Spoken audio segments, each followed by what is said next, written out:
परिचय। इस झील को देखें।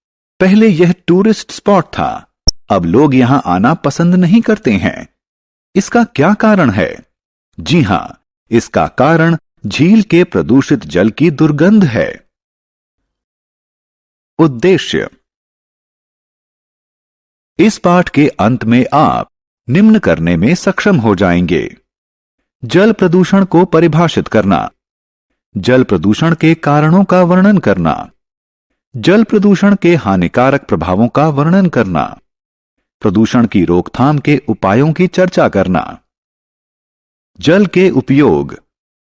जल मानव, जंतु एवं वनस्पतियों के जीवन का एक महत्वपूर्ण अंग है। सजीव जल के बिना नहीं रह सकते। ऐसा कहा जाता है कि जीवन का आरंभ जल में हुआ और इसके बाद धीरे धीरे पृथ्वी पर आया। लेकिन जल का महत्व व जल के साथ संबद्धता अभी तक बरकरार है। जल प्रत्येक सजीव की वृद्धि व उसके पोषण के लिए आवश्यक है। इन क्रियाकलापों को देखें। इनमें क्या उभयनिष्ठ है? जी हां, बिल्कुल सही। ये सभी क्रियाकलाप जल के उपयोगों को दर्शाते हैं। जल प्रदूषण।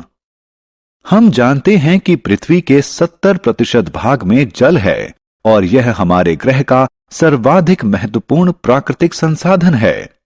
क्या आप जानते हैं कि यह कहां से आता है?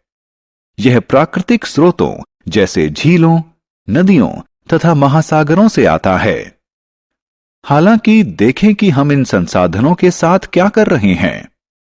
आइए गंगा नदी का उदाहरण लें। करोड़ों लोग अपनी दैनिक जरूरतों तथा आजीविका के लिए गंगा नदी पर निर्भर हैं।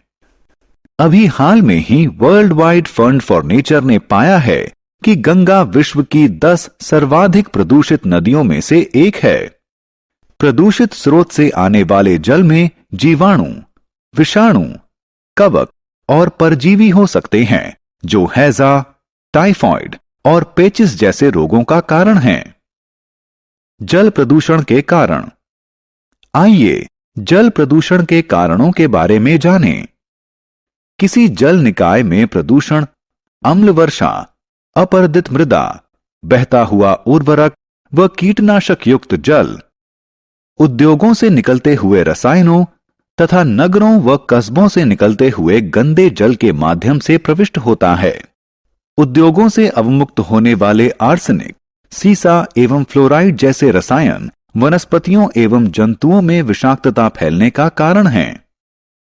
प्रायः कारखानों एवं पावर प्लांटों में उनकी मशीनरी को ठंडा करने के लिए सामान्य जल का इस्तेमाल किया जाता है और गर्म पानी अवमुक्त किया जाता है। इससे जल निकाय गर्म हो जाता है, जिसके कारण जलीय जंतु मर जाते हैं। क्या आपने ऐसे तालाब देखे हैं जो दूर से हरे दिखाई पड़ते हैं? ऐसा इसमें उगी शैवाल के कारण होता है। क्या आप जानते हैं कि ये शैवाल तालाब में कैसे उगते हैं? वर्षा के दौरान भारी मात्रा में उर्वरक खेतों से बहकर तालाबों और नदियों में आ जाते हैं। ये खेतों से बहकर आए हुए उर्वरक शैवाल के लिए पोषक का कार्य करते हैं और उसके बढ़ने में सहायक होते हैं। जब ये शैवाल मृत हो जाते हैं तो ये जीवाणु जैसे अपघटकों के लिए भोजन के रूप में इस्तेमाल किए जाते हैं। जीवाणु जल में उपलब्ध अधिकांश ऑक्सीजन का इस्तेमाल कर लेते हैं, जिसके परिणाम स्वरूप मछलियां तथा अन्य जलीय जंतु ऑक्सीजन के अभाव में मर जाते हैं। इसके अतिरिक्त लोग नदियों व तालाबों में नहाते हैं, कपड़े धोते हैं और मल त्याग भी करते हैं। वे नदियों में कूड़ा कचरा, फूल और नॉन बायोडिग्रेडेबल पॉलिथीन बैग भी फेंकते हैं। अधिकांश नदियां उच्च प्रदूषण स्तर के कारण मृत हो गई हैं और उनमें जलीय जंतुओं का रह पाना संभव नहीं रहा है। जल को दूषित करने वाले अपशिष्ट जल प्रदूषक कहलाते हैं। आत्ममूल्यांकन। बच्चों, अब मनोरंजन का समय है।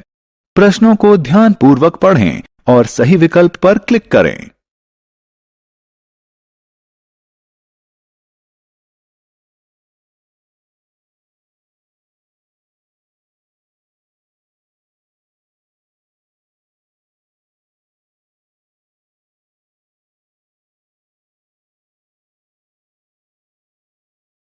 पीने योग्य जल क्या है?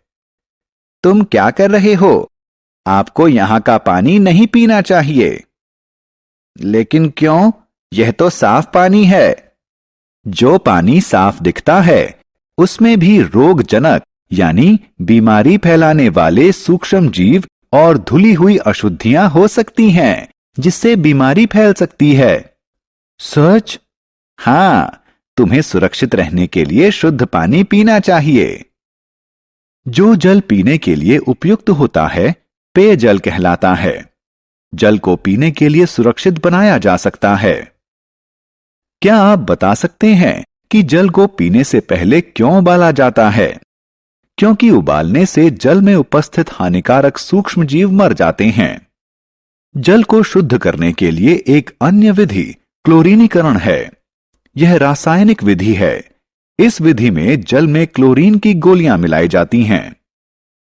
जल प्रदूषण की रोकथाम के लिए क्या किया जा सकता है? छात्रों, तुम्हें जल प्रदूषण नियंत्रित करने में सहयोग करना चाहिए। ये कुछ साधारण विधियां हैं। प्रदूषित जल को बिना उपचारित किए सीधे नदियों व झीलों में न गिराएं। जिस जल से सब्जियां व फल धोएं, उसे बगीचे के पौधों की सिंचाई के लिए इस्तेमाल करें। जल प्रदूषण को नियंत्रित करने के लिए हमारा मंत्र समानयन, पुनः इस्तेमाल एवं पुनः चक्रण होना चाहिए। हमारी सरकार ने भी नदियों के जल को प्रदूषण मुक्त करने के लिए कुछ कदम उठाए हैं। उदाहरण के लिए सन 1985 में गंगा एक्शन प्लान की शुरुआत की गई। इसका उद्देश्य गंगा नदी में प्रदूषण स्तर में कमी करना था। सारांश। आइए हमने जो कुछ सीखा है उसे संक्षेप में दोहराएं। जीवन के लिए हानिकारक पदार्थों के द्वारा जल के दूषित होने की प्रक्रिया को जल प्रदूषण कहा जाता है। कुछ प्रमुख जल प्रदूषकों में गंदी नालियां, कृषि, रसायन और औद्योगिक अपशिष्ट शामिल हैं। पीने के लिए शुद्ध जल को पेयजल के रूप में जाना जाता है।